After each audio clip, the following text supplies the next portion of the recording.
Hello, welcome to Triangle Spotlight. I am Suzanne Lynn, and I know I'm going to botch the name of my next guest, and I feel horrible about that. Gleb, I'm just going to leave it with Gleb at this point. Can you just say That's your last fine. name for me? Because you say it so beautifully. Sure, of course. Tsipursky. If you want Tsipursky. to, you can just, call me Mr. T. I pity the fool who tries to pronounce my last name. I love that.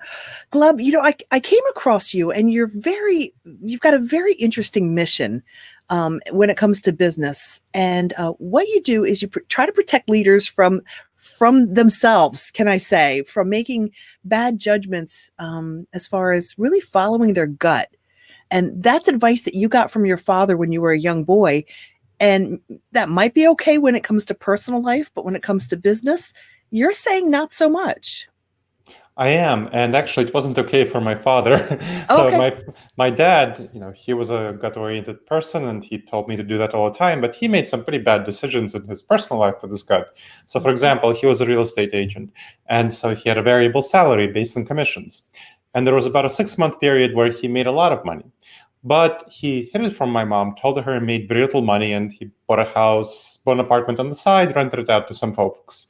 Well, in a couple of years, when my mom found out about it, she was very mad, very pissed, Hmm. very angry. They had a huge, big blowout fight, and she actually kicked him out of the house. So he had to live in that apartment that he rented out to people. And that was Sure. pretty hard for me as a kid. So having that Sure. experience, seeing him very rarely living with my mom, that was pretty traumatic. And that was one of the things that really pushed me into studying decision making. Why do we make such bad decisions? How do we make such horrible decisions? And why did nobody ever sit me down and say, hey, kiddo, here's how you make good decisions? I didn't get taught that, and that wasn't part of our education in school. That was not part of our education in college. It's not part of what business schools teach you. And we get taught very bad patterns of decision making in the workplace as well, because we don't know how to make good decisions. So just say, go with our gut. And people make really bad decisions, especially in the crises like the current COVID-19 pandemic crisis. People make terrible decisions in this sort of situation because we're not wired to make good decisions in modern environments. And that's a big problem for us. So that's what I studied. I did consulting, coaching, training. I've done that for over 20 years. And I went into academia. So I've done behavioral economics and cognitive neuroscience for 15 years. And that's what's combined in my latest book, Never Go With Your Gut: How Pioneering Leaders Make the Best Decisions and Avoid Business Disasters. With all the technology that we have at our fingertips, you would think that it would be the best time for us to be able to do research and not have to rely on instinct or our gut. What is up with that? It's a great question. Unfortunately, people use their gut reactions to interpret technology and to frame technology. So if you have it, let's say you're looking for a question on Google and you are looking to make a certain business decision. Let's say you are going to be making a decision based on the fact that your industry will be improving a lot in the next year. That's your presumption. So you would go into Google and you would say, what are all the reasons that, let's say the healthcare industry will be growing in the next 15 years, in the next year? What kind of an answer will Google provide you? It So will you provide you. framed it in a way of what you're thinking. You're already framing it based on your gut reaction. Exactly. So you are framing the question, and the technology will give you the answer that you're looking for. Interesting. That's how technology works. That's how data works. The first thing that comes is technology is just a tool. We can use a whole bunch of tools, but we go with our intuitions, our gut reactions about the kind of questions we ask, the kind of information we look for, then we get the kind of answer that we like to hear. And here's the basic fundamental problem with this. We are looking for answers that we like to hear. Our decision making, according to the current research, the cutting edge research on this topic, is very much shaped by how we feel, by our emotions, by what we're comfortable with. So about 80 to 90% of our decision making comes intuitively from how we feel, what we're comfortable with. We don't want to go outside of our comfort zone. We don't want to question ourselves. And very often we need to, because our gut reactions, our intuitions, our emotions, they're not adapted for the modern environment. They're actually adapted for the savanna environment. When we were hunters, foragers living in small tribes of 15 people to 150 people. And that time, it was very important for us to have a very strong fight or flight response. So the fight or flight response fundamentally informs our decision making. We had to deal with intense, in the moment threats. You might have heard of it as the saber-toothed tiger response, where we had to jump at 100 shadows to get away from that one saber-toothed tiger, flee effectively, or fight. A gut reaction at that point is a good thing, not technology, Exactly. right? Exactly. So that was perfect. And that gut reaction, Sure. flight was perfect. Or when a hostile tribal member was attacking our tribe, fight was the right reaction. But in the modern environment, you might notice there are many less saber-toothed tigers. I've noticed that. Exactly. But we still react to threats as though they're saber-toothed tigers. We have an immediate flight response or fight response. So think about how people are reacting to the COVID-19 pandemic. The initial reaction to the COVID-19 pandemic, overwhelmingly by business leaders, political leaders, was flight, meaning ignoring it.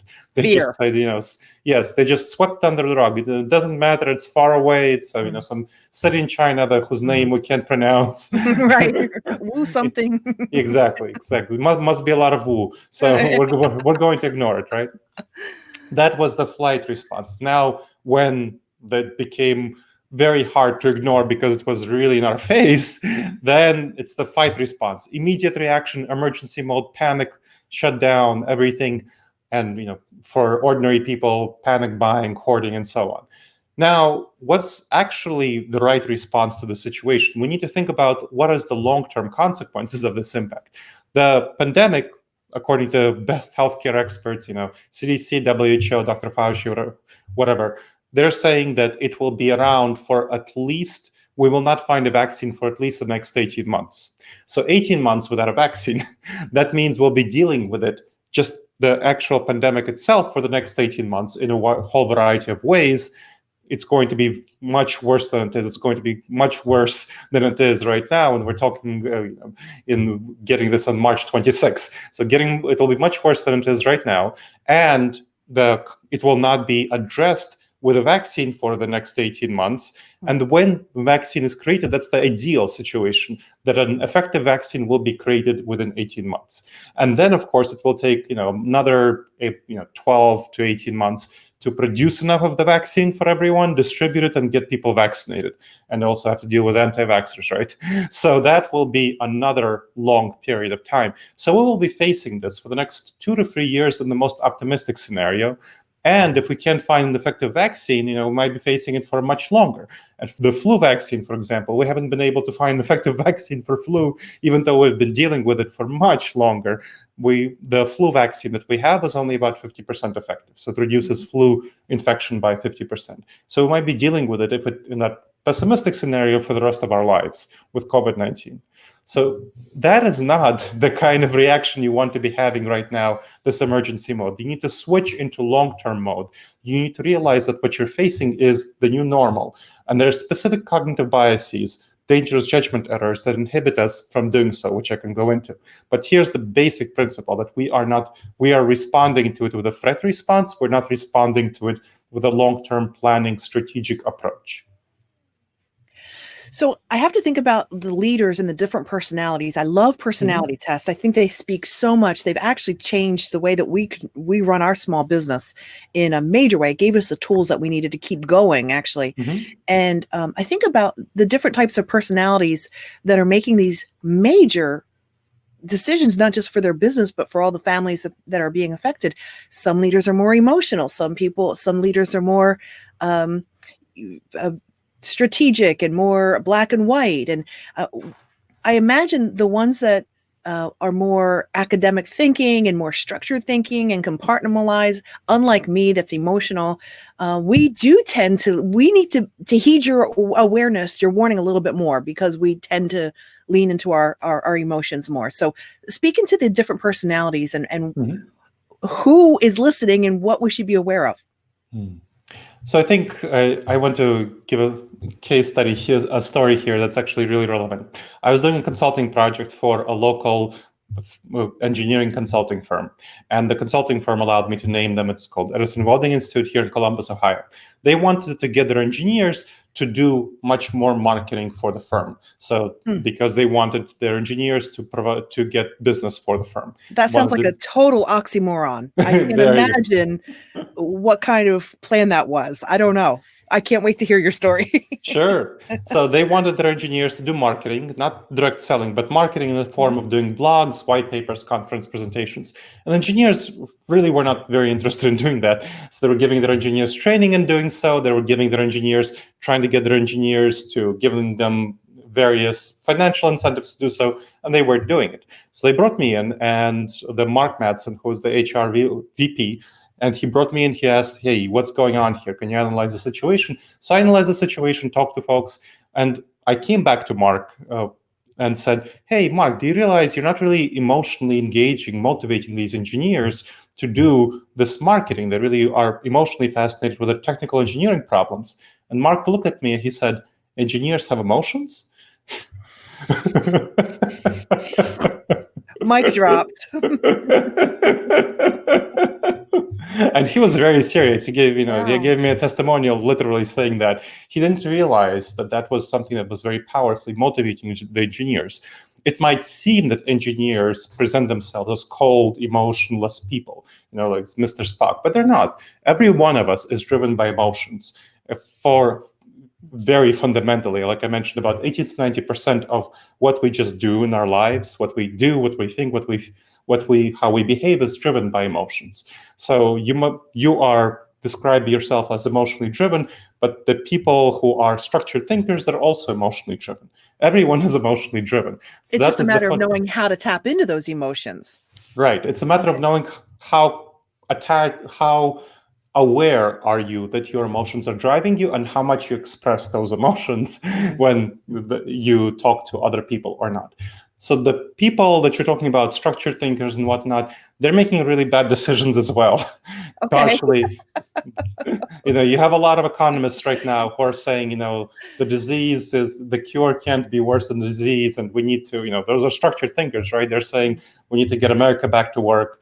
And they are also coming from an emotional place. They're fearing what will happen to the economy if the shutdown continues. So they're also coming from an emotional place. They're just not expressing. They're expressing it in logical terms. Gotcha. But they are also coming from an emotional place. They're not thinking about the long term. And thinking about the long term is not something that is separate from our emotions. We all care about the long term. We all care about what will happen to us in the future, right? If we think about it and if we really give leeway to our emotions, we want to have a good life. We want to not have a good life only in the next couple of weeks. Right. We want to have a good life for the next 10 years, 20 years, whatever, 100 years, whatever your time horizon is. If you're optimistic, your next 100 years, right? So we all want that, but we don't think about what it will involve. So we don't intuitively, and this has to do with our Savannah background. In the moment thinking, that Savannah primitive thinking, that feeling, that comes from very much from an emotional place, but these emotions are not aligned with our goals. So we have to realize that people who are more emotional can sense this better. They can be in touch with this more. They can recognize that, hey, my current emotions, they know that sometimes their emotions are driving them to make the wrong decisions. They know that.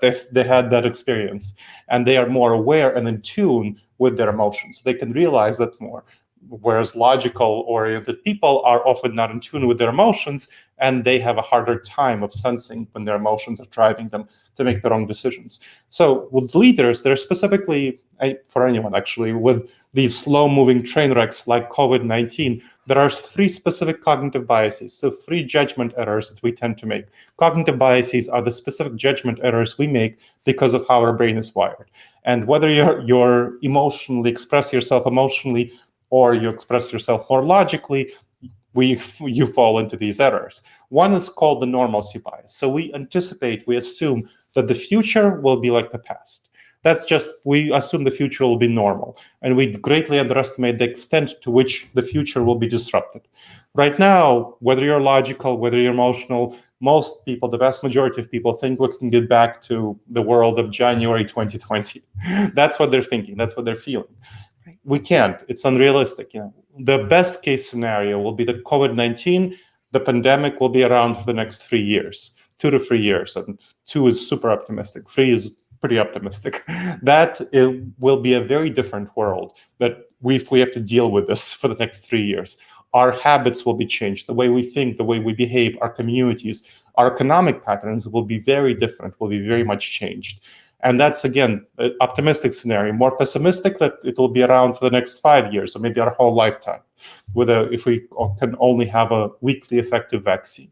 So that's going to be a tough situation for us to be in. And you need to realize that the future will be very different and plan for a different future. So that's one, the normalcy bias. The second one, it has to do with our plans. So we really like ourselves. We like our plans, whether we're logical or emotional. We like ourselves. We're confident about ourselves. So we tend to plan and think that things will go according to plan. And that's called the planning fallacy, because very often things will not go according to plan, as the COVID-19 pandemic has illustrated. So we need to, right now, think about how do we change our plans to anticipate future disasters, future problems associated both with COVID-19, lots of things that we don't realize that will be negative consequences of COVID-19. I mean, Goldman Sachs is estimating a 30% drop in our GDP. That's crazy, but it's the case.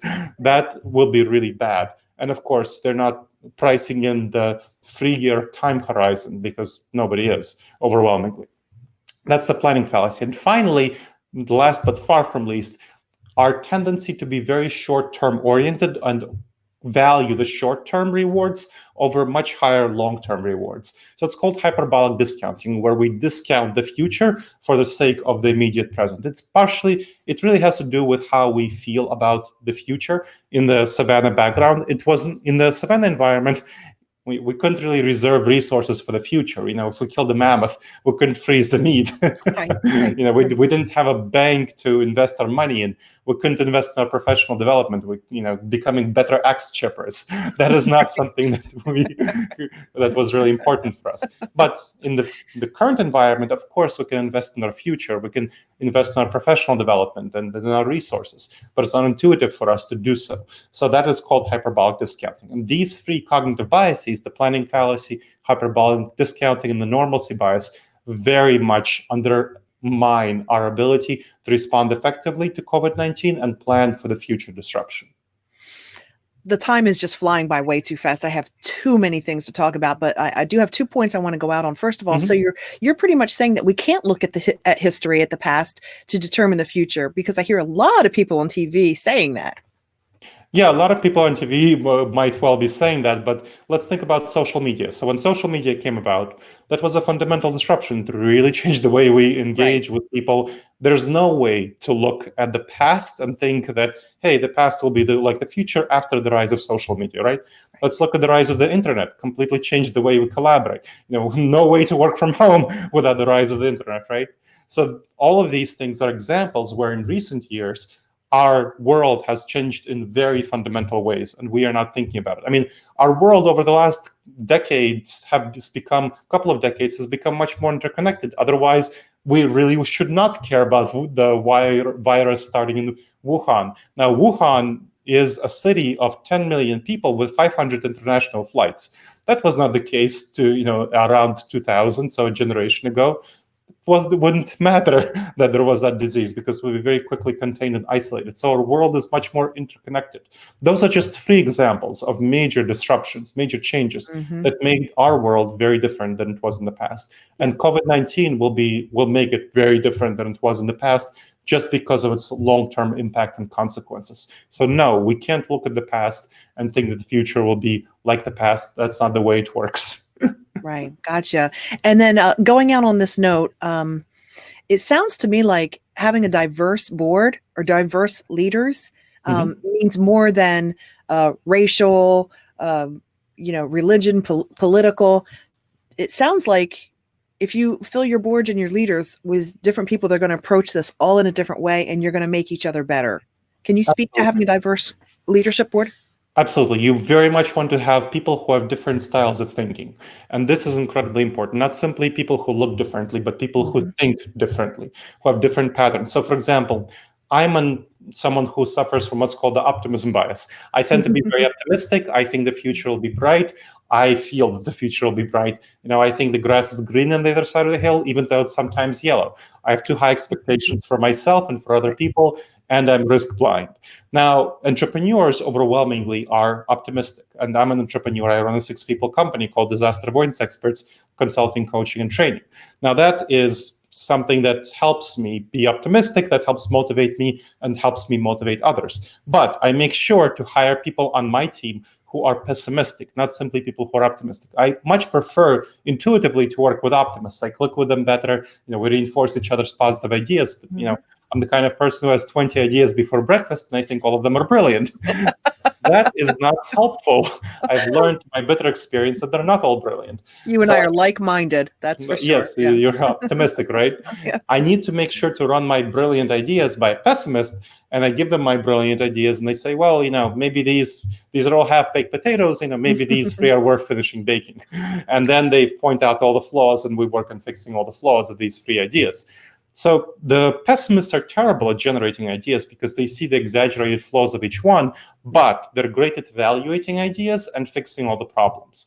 So this is an example. And what I overwhelmingly see when I consult with entrepreneurs, leaders, is that they tend to hire people who are, if they're optimists, they hire optimists. If they're pessimists, they hire pessimists.